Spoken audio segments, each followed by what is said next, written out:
Good morning, and welcome to Sunnyhill. And yes, we are very blessed this morning. Thank you, Mother Nature, for this glorious sunny Sunday morning. Welcome to the Unitarian Universalist Church of the South Hills, also known as Sunnyhill. It is so nice to see you all here this morning. Our mission here at Sunnyhill is to create a more just and compassionate community within and beyond our walls.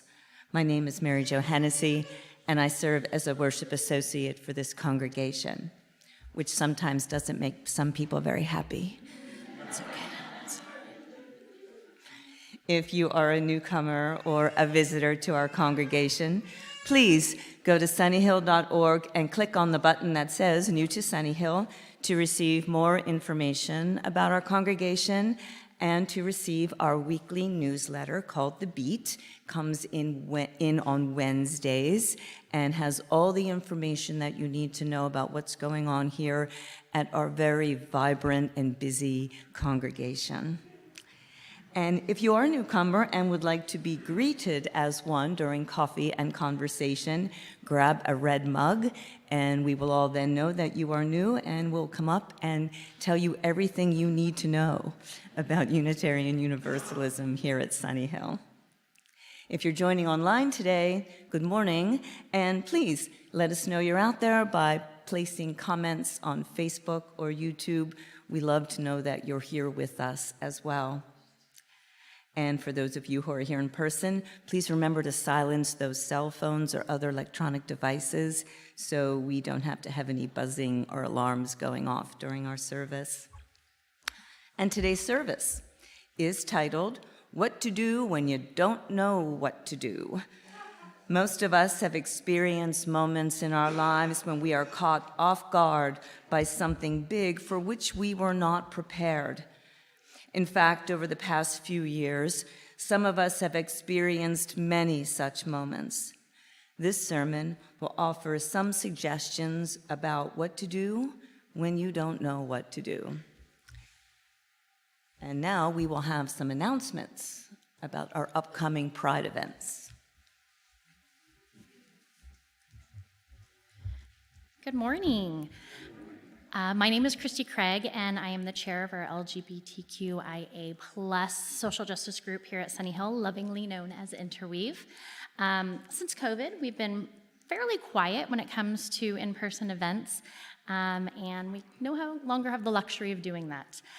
With the constant onslaught of anti-trans legislation and rhetoric, it's time for us to start showing up and being loudly supportive of our community.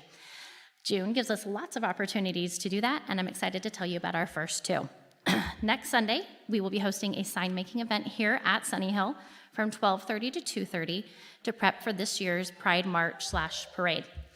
Bring your poster boards and art supplies and enjoy fellowship with some of our neighboring UU congregations as well. And then I'm encouraging everyone to join us and our other neighboring UU congregations on June 3rd to walk the parade route. More details about that event and the timeline for the day will be forthcoming. There is a QR code that will be on the screen out in Fellowship Hall for an email blast about specific updates for that day if you're interested. We really hope to see lots of smiling, supportive faces out on that parade route, supporting our community and showing that UUs are a welcoming place for people to find fellowship and share their faith. So I look forward to seeing all of you guys there. If you have any questions, feel free to reach out to me, but getting on that email list will be really beneficial. All right, thank you.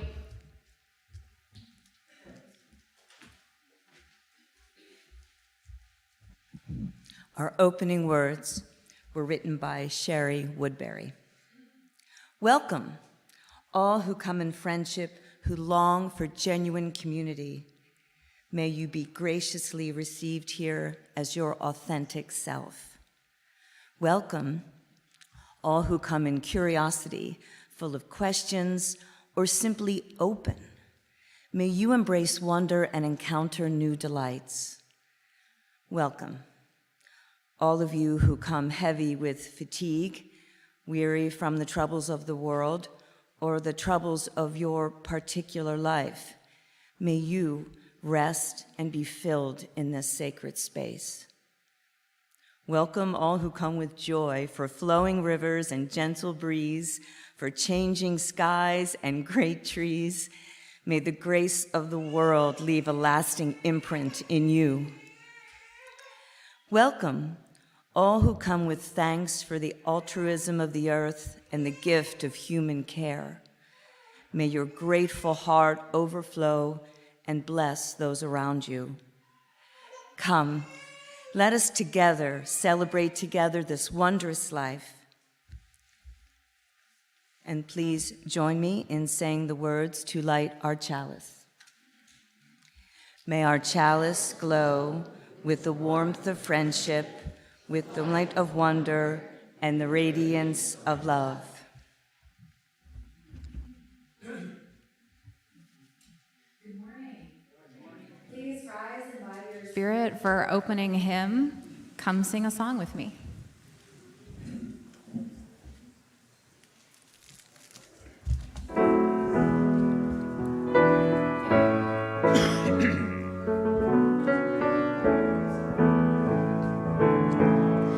Come sing a song with me.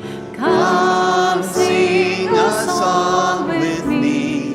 Come sing a song with me, that I might know your mind. And I'll bring you home when hope is hard to find. And I'll bring a song of love and a rose in the winter time. Come dream a dream with me. Come dream a dream with me. Come dream a dream with me, that I might know your mind. And I'll bring you home when hope is hard to find. And I'll bring a song of love and a rose in the winter time. Come walk in rain with me. Come walk in rain with me. Come walk in rain with me, that I might know your mind. And I'll bring you home when hope is hard to find. And I'll bring a song of love and a rose in the winter time. Come share a rose with me. Come share a rose with me. Come share a rose with me, that I might know your mind. And I'll bring you home when hope is hard to find. And I'll bring a song of love and a rose in the winter time. Thank you. Please be seated.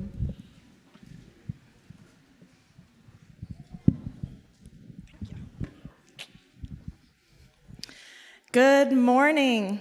It is now time for our story for all ages. If there are any kiddos present that want to come up to listen to our story, now's your chance. Come on down.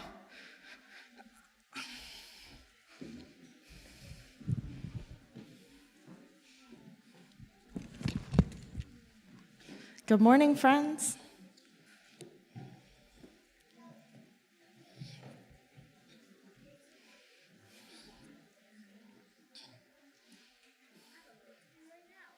Just listen. That's all. Today's story is about having courage. But before we start, I want to briefly thank a group of folks that showed real courage this year. That's our 2022-2023 RE teachers. Thank you all.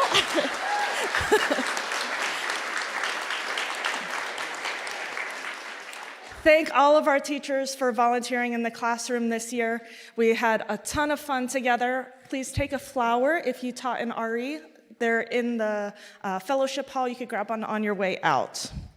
And today is the last day of our regular RE classes. So starting next week, we just go to summer RE, which means all the kids are just together.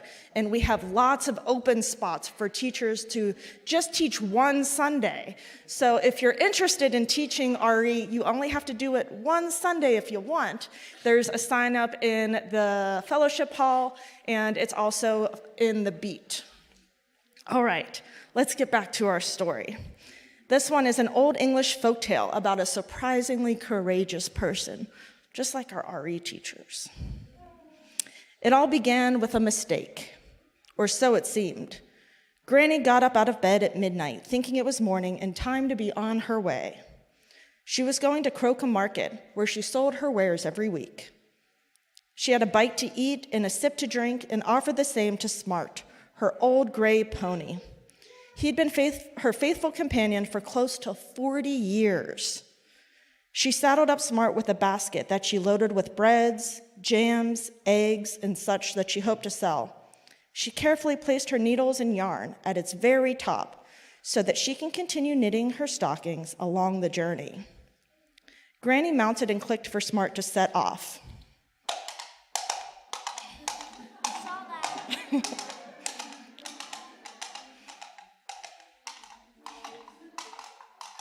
He knew the way well, even in the pitch black of night, and he plodded along in his usual slow manner. Before long, the pony's rhythmic sway sent Granny drifting back to sleep. She didn't know how long she slept, nor where they were when Smart stopped. He stood still, except that he was trembling all over. She could feel that his mane and tail were stiff with fright. And then she heard it herself, a gallop of horses' hooves coming closer and closer. There was something ominous in the sound. She knew it was no normal horse and ride. All of a sudden, a hare jumped out of nowhere, right up into the horse's back and into the good woman's lap. It, too, shivered with fright. Does anybody know what a hare is? What's a hare? Well, there's, of course, two definitions, the hair on your head or the rabbit. Right, a rabbit. Great job. Thank you for both definitions. That's very helpful. So it's the hair on your head or a rabbit. So Granny lifted the lid on her basket and pushed the rabbit inside before replacing the lid. Her heart was pounding. Her palms were sweating. Then she noticed the Smart was looking down, absorbed in the grass in front of him, as though it had some sweetness to it. She knew it didn't. Seeing his focus reminded her that she must stay calm. She reached back into her basket to pull out her needles, and then carefully closed the lid to hide the hair. Clickety-click, she began to knit. Clickety-click, she continued to knit. Clickety-click. All at once, the rider was beside her, in a shadow so dark she could barely see him or his horse. Without so much as a hello, he demanded, "Have you seen a hare run past?" Clickety-click. Grandma didn't look up from her knitting. Clickety-click. She didn't utter a word, but there was no mistaking by the shake of her head that she was saying no. And if you think she was lying, she wasn't. The rabbit had not gone past her. It was still in her basket. But the rider didn't know that. He dug his heels into his horse and galloped away.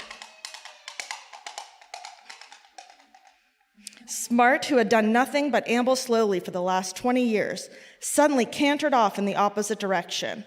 When they reached Roebuck Stream, he hurried down the middle of that stream and didn't let up until the strange hoofbeats were gone. Such a relief. A moment or two later, Granny felt a rustle in the basket. She looked down and, to her great surprise, saw a young woman climbing out of it. Thank you," repeated the young woman over and over again. Granny patted Smart on his back as she shrugged her shoulders humbly. We carried on. That's all we did. And you saved me. The young woman's smile lit up like sunshine. Then she explained, I was bewitched and transformed into a hare that was destined to be hunted forever, unless I could get behind my pursuers. When you hid me, you saved me. I can never thank you enough. Granny shrugged her shoulders again. The young woman kissed Granny on her cheek. Then she was gone. Granny watched a while, as best she could in the dark. Then she and Smart set off again, plodding all the way into Crowcombe. When they got there, the clock tower told her it was 3 a.m. 3 a.m? Granny wondered how she could have made such a mistake with the time. Or was it a mistake? She smiled as she thought of the young woman set free. Granny lay down on a bench, and before you know it, she was fast asleep, snoring gently. Smart slept standing behind her. Who'd have known that a horse and a pair of knitting needles could help someone be so courageous? Then again, some say that the key to finding courage is to just relax and trust our hearts to guide us, even when we think we don't know what to do. The end. And with that, we will trot off to our religious education class.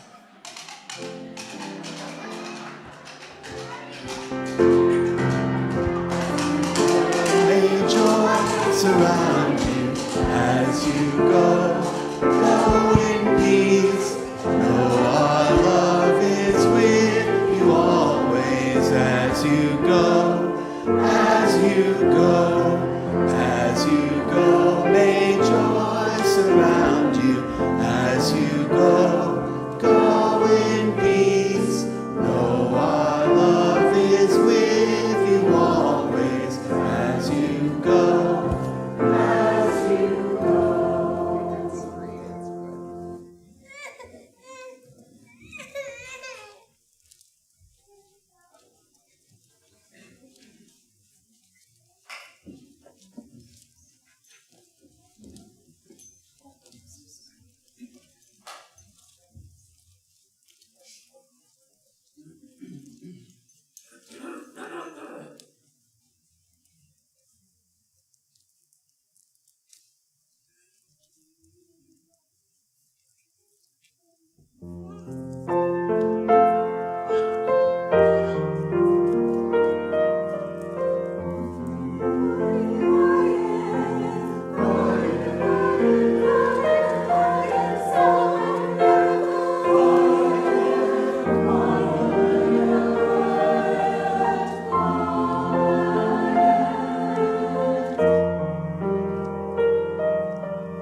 Good morning.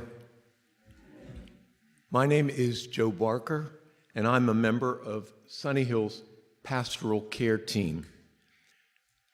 Our mission is to reach out to the members of this congregation who are going through challenging or significant life events, whatever they may be.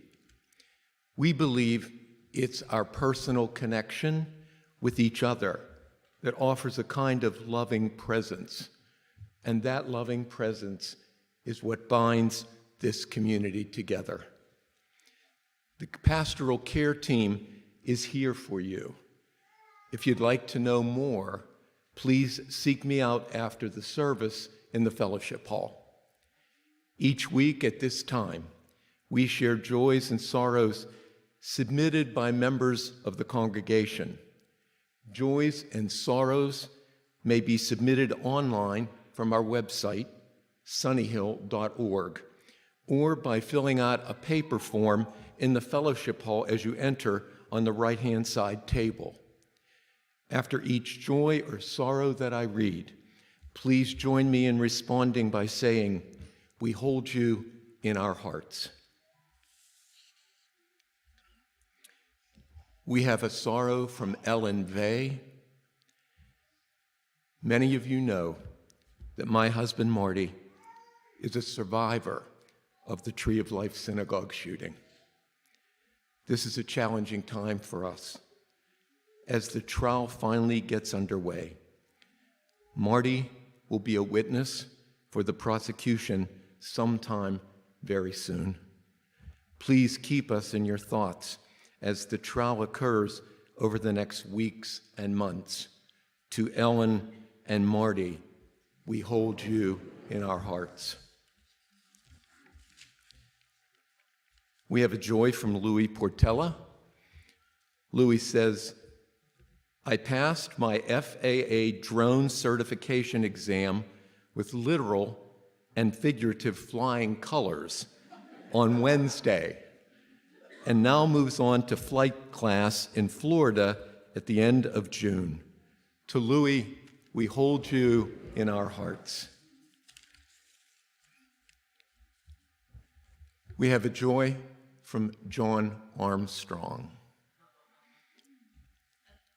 50 years ago today, Judith Bryant, a beautiful young actress and singer with dimples, sparkling blue eyes, and a smile that outshone the lights of the Broadway marquees, put on a white mini dress,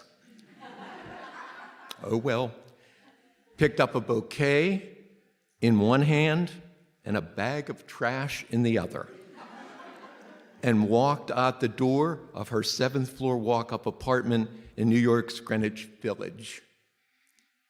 She stepped out the front door into the rain, dropped the trash into a can, turned left, and walked 2.5 blocks to the Judson Memorial Baptist Church. There were 6 guests in a ceremony performed by the gay activist, playwright, and composer, the Reverend Al Carmines. Judith married a strikingly handsome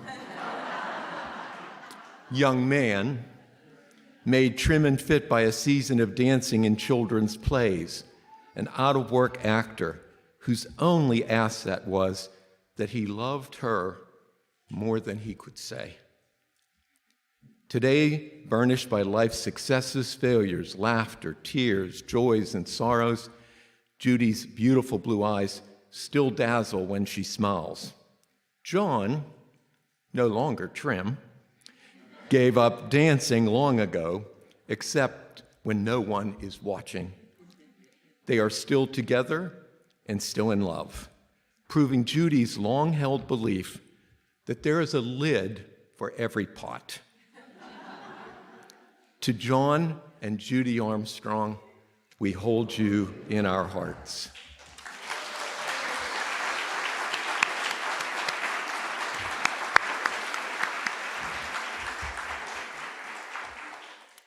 We have another joy from Francisca Lang. Francisca writes, 55 years ago today, Anne and Newton Page welcomed their youngest child into the world. He has made the world a better and more fun place ever since. Please wish Will Page a happy birthday today. To Will and the Lang family, we hold you in our hearts.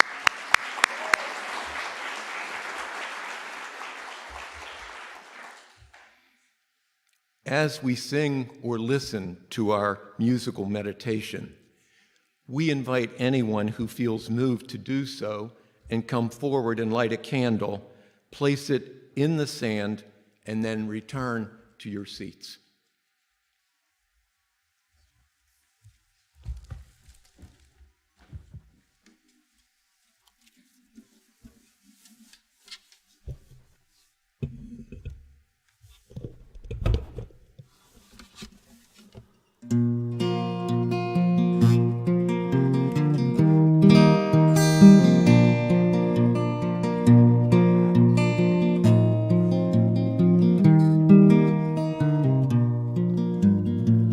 Comfort me. Technical problem.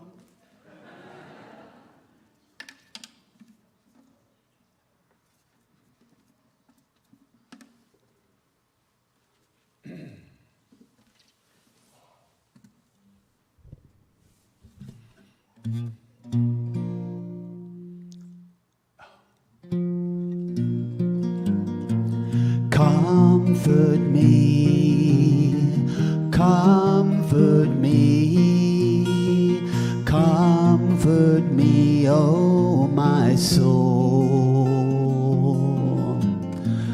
Comfort me, comfort me, comfort me, oh my soul.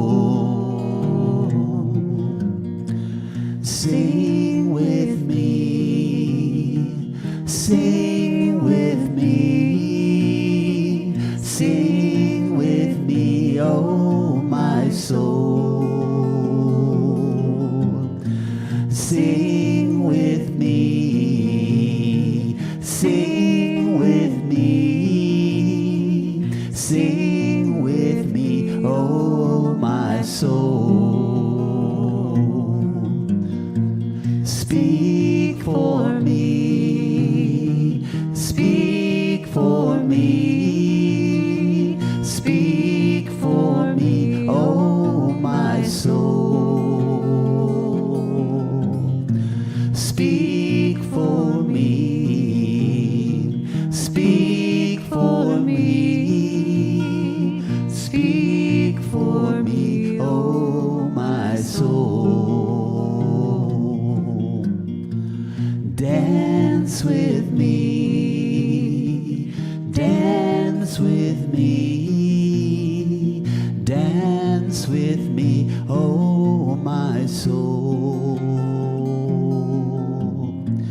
Dance with me, dance with me, dance with me, oh my soul. Comfort me, comfort me, comfort me, comfort me, oh my soul. Comfort me, comfort me, comfort me, oh my soul.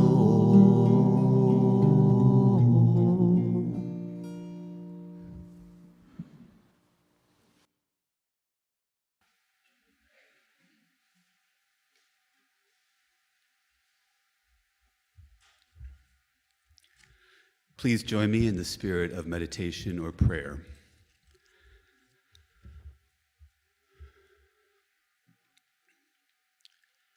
In a world often marked by sorrow and discontent, by pain and want and worry, We long for warmth and well-being, for rest and relief and repose. We long for comfort. Let us pause for a moment of silence to make space for those things that cause us discomfort, to hold them lightly and then let them go, drifting into the care and comfort of this gathered community.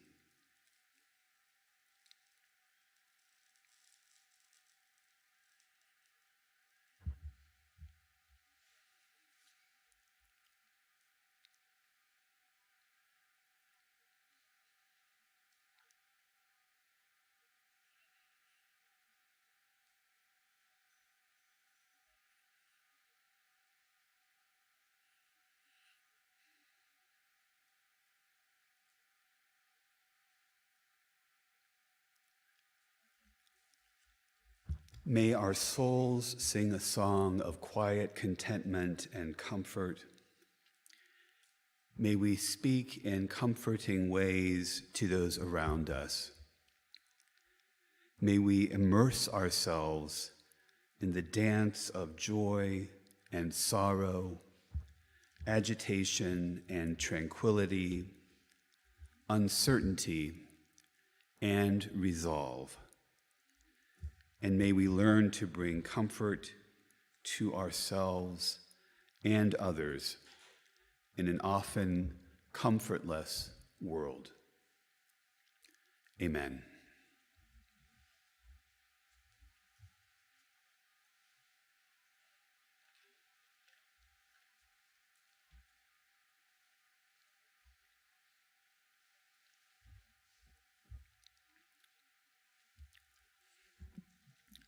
Last Sunday, I mentioned how during the various twists and turns of the pandemic, I found myself often honestly having absolutely no idea what to do next. And I know that I am not the only one who has frequently arrived at that place of utter confusion and disorientation and groundlessness. The feeling that the carpet, or perhaps the earth itself, has been pulled from under your feet, and you sense yourself falling, limbs and feelings and thoughts all akimbo, spiraling toward darkness and dissolution. There are these moments that we experience when it seems that entropy changes from merely a theoretical construct to something that's more visceral. It's as if we can feel and sense and hear things falling apart, atoms spinning off into space, the center no longer holding. When you find yourself having such a moment of being at an absolute loss as to what to do next, what can you do? While I do not pretend to have all the answers, or even necessarily any answer that will work for everyone, I do have some ideas that have been useful to me and may be useful to you to keep in mind for these moments. The first idea that I will share has to do with stepping outside.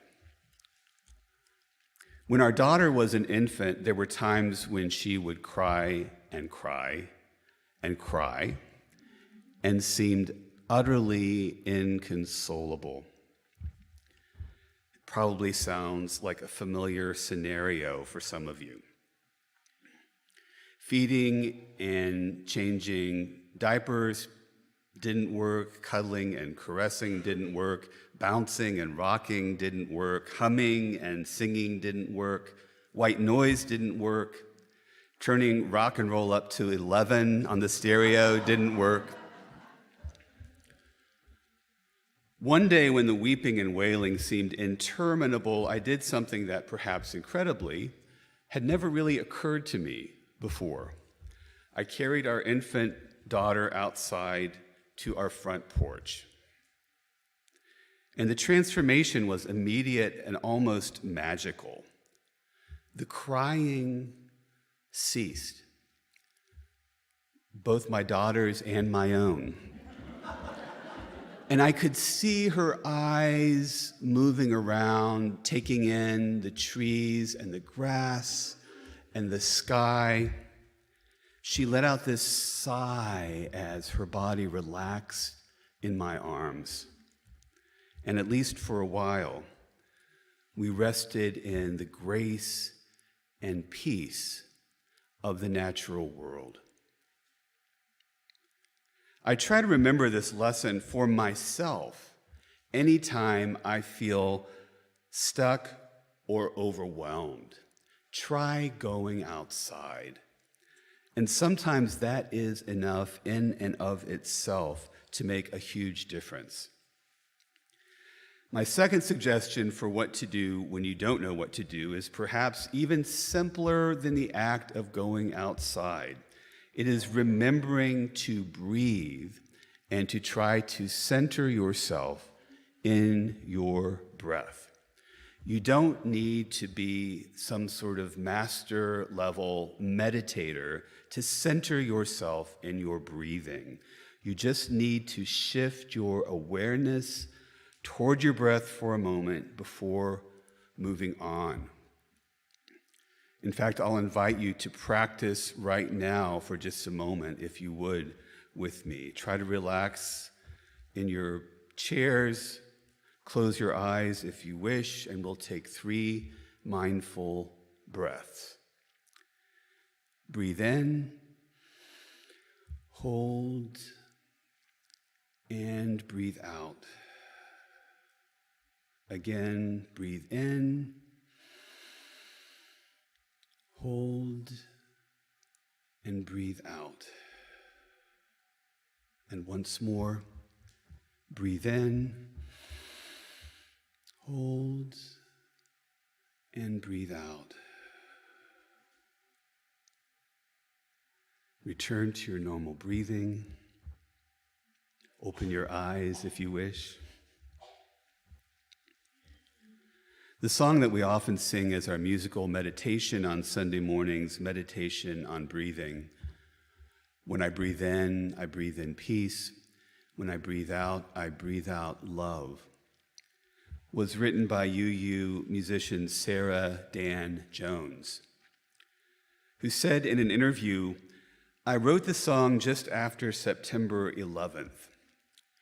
I was so filled with despair, and I needed to channel that into some hope. The song has since taken on a life of its own. It was sung at a student vigil after the Virginia Tech shootings. It has been sung at rallies all over the place." Jones continues, "When folks talk to me about it, they range from parents using it to sing their kids to sleep, to adults using it in meditation, to hospice choirs singing it at the bedsides of the dying. Such is the power of remembering to breathe and bringing yourself back to your breath again and again."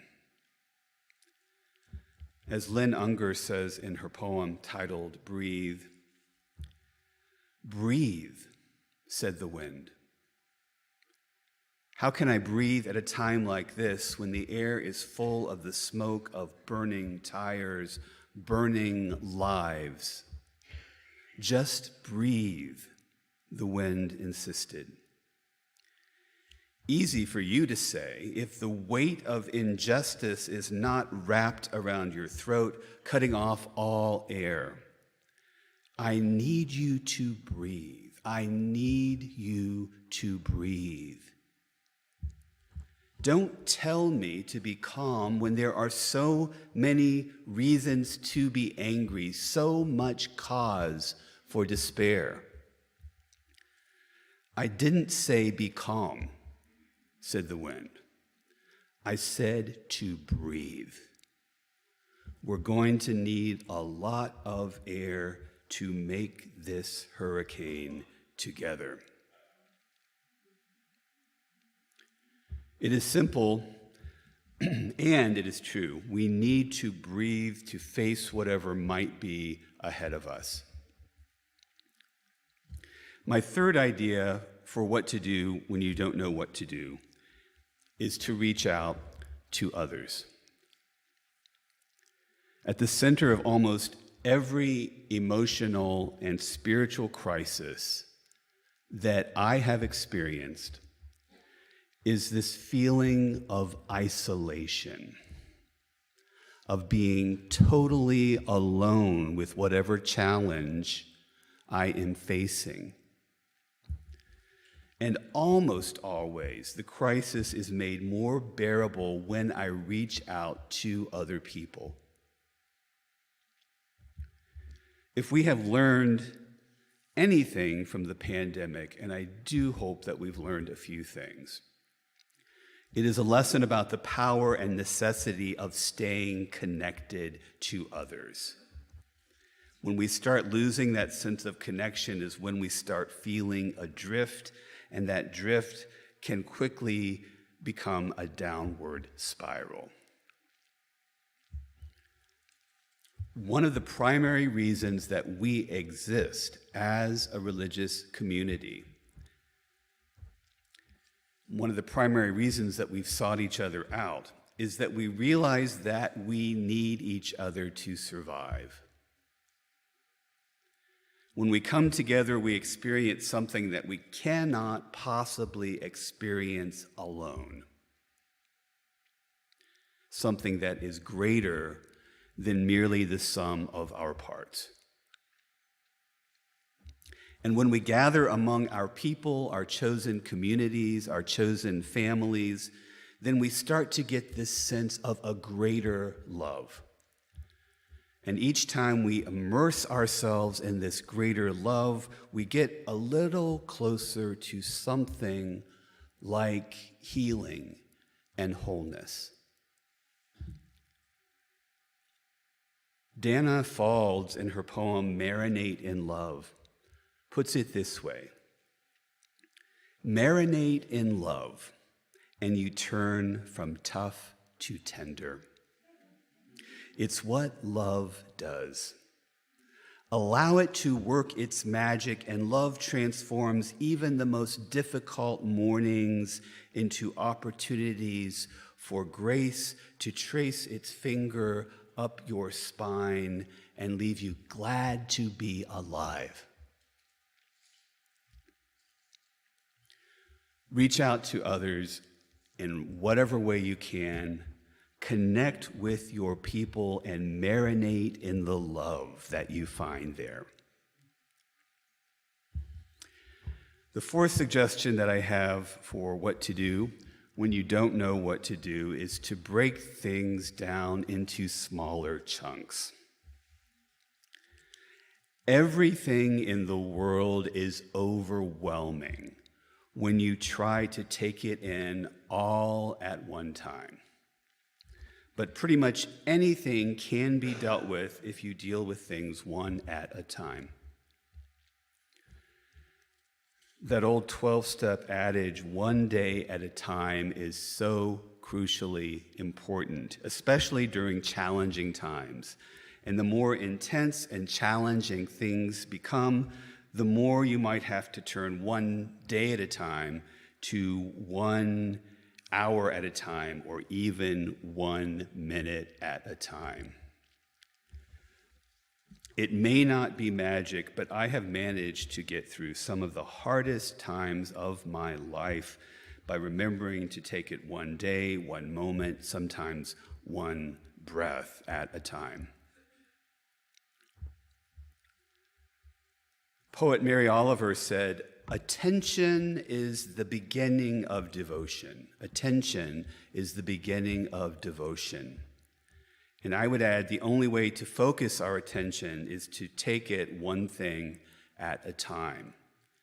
The antidote to feeling overwhelmed is the ability to refocus on particularity, to shift our attention from the huge, chaotic mess to the one or two or three things that we can actually do something about right now, and then move toward greater action. And finally, I would suggest that when you don't know what to do, you need to rely on your innate ability to improvise. You cannot possibly plan every step you will take before you set out on a journey. In fact, in a journey of transformation, the first step, however uncertain it may feel, is never a wrong step. It may be uninformed, or misguided, or unfortunate, or even ridiculous, but it is never wrong. The step after the first step is more telling, as it may indicate a particular direction that lends itself to some sort of evaluation or consideration. Jazz great Miles Davis is quoted as having said, "It's not the note you play that's the wrong note. It's the note you play afterwards that makes it right or wrong." But even those next notes, those next steps, although they may be wrong-minded or ill-considered, are not actually wrong in themselves, because there's always another note or another step yet to come. It's possible to construct a melody, to put together a journey that doesn't make sense for quite some time until you come upon a note or a step, sometimes the note, that makes sense of everything that came before it. So it is with the journey of transformation. When we take that first step, we cannot possibly know where it will lead us. In fact, the more we think about that first step, the less likely we are to take any step at all and remain mired exactly where we are. Embrace the spirit of improvisation. Take a step, take it boldly and with joy. You may later regret that first step, but at least you will have started the journey, and you will have done so in a spirit that will sustain you. So those are my 5 suggestions, things that I do when I don't know what to do. Go outside, breathe, reach out, break it down, and improvise as needed. Nothing works for everyone all the time. And it's entirely possible that you'll find yourself in a situation where none of these approaches works for you. But sometimes just the act of trying something, as fruitless or frustrating as it may seem, sets in motion something else that does make a difference. Sometimes the mere act of trying can help. There's a story that's told about the great composer Igor Stravinsky. He had composed a new piece and spent a week with an orchestra rehearsing it. And it contained this extremely difficult passage for the solo violinist, devilishly difficult. Toward the end of the week, the solo violinist came to Stravinsky and said, "I've been trying to get this right, but there is simply no way I can play it as written. There's not a violinist in the world that could possibly play this piece." And Stravinsky said, "I understand that. What I'm after is the sound of someone trying to play it." Perhaps our goal in life, especially when facing difficult situations, should not be the appearance or sound of perfection, but instead the sound of trying. Going back to Mary Oliver for a moment, in her poem titled "I Worried," she wrote, "I worried a lot. Will the garden grow? Will the rivers flow in the right direction? Will the earth turn as it was taught? And if not, how shall I correct it? Was I right? Was I wrong? Will I be forgiven? Can I do better? Will I ever be able to sing? Even the sparrows can do it, and I am, well, hopeless.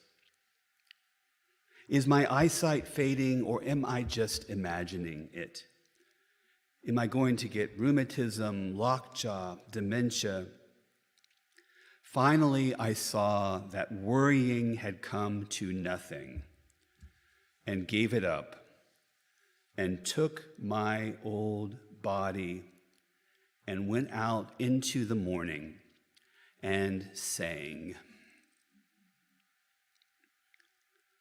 I hope and pray that when all else fails, we might go out into the morning and sing, keeping in mind that what we're aiming for is the sound of someone trying.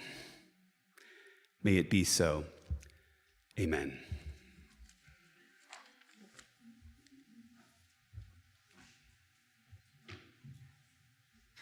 Please rise again and embody your spirit to sing our closing hymn, "I Know I Can." Buddy's going to play this through once so we can listen to it, and then we'll start singing.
Thank you. Please be seated.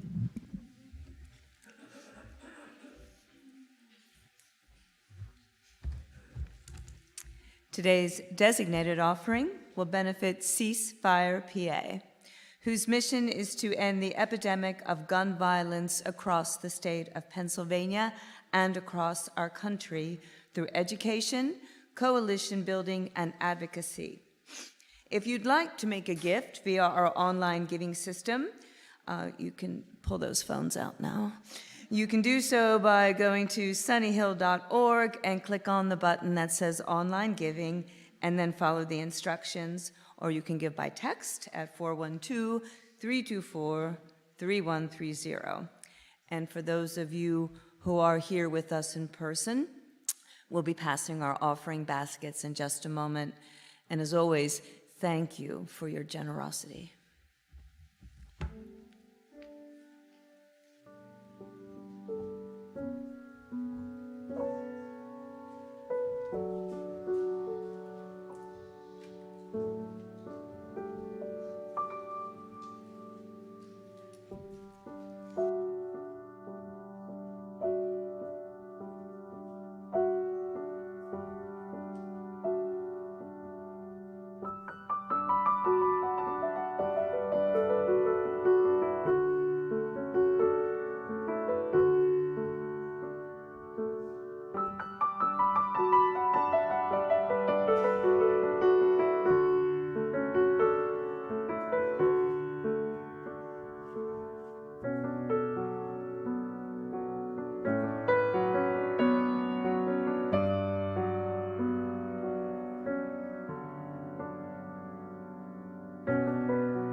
Please join me in the words for extinguishing our chalice.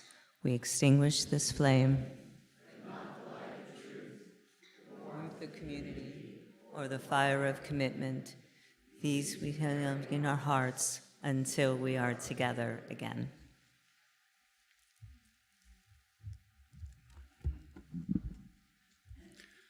My sermon this morning was pastoral in nature. That is, it has to do with what we're thinking and feeling and how to bring ourselves to a place where we might feel more centered. But I don't want to leave anyone with the impression that if we just go outside and breathe, that everything in the world is going to be okay. The other part of ministry from the pulpit is the prophetic part, and that involves organizing and it involves action. We need to get ourselves to a place where we can act, and when we're there, we need to move toward action in a way that's effective and sustainable. So toward that end, there are several things I want to make you aware of.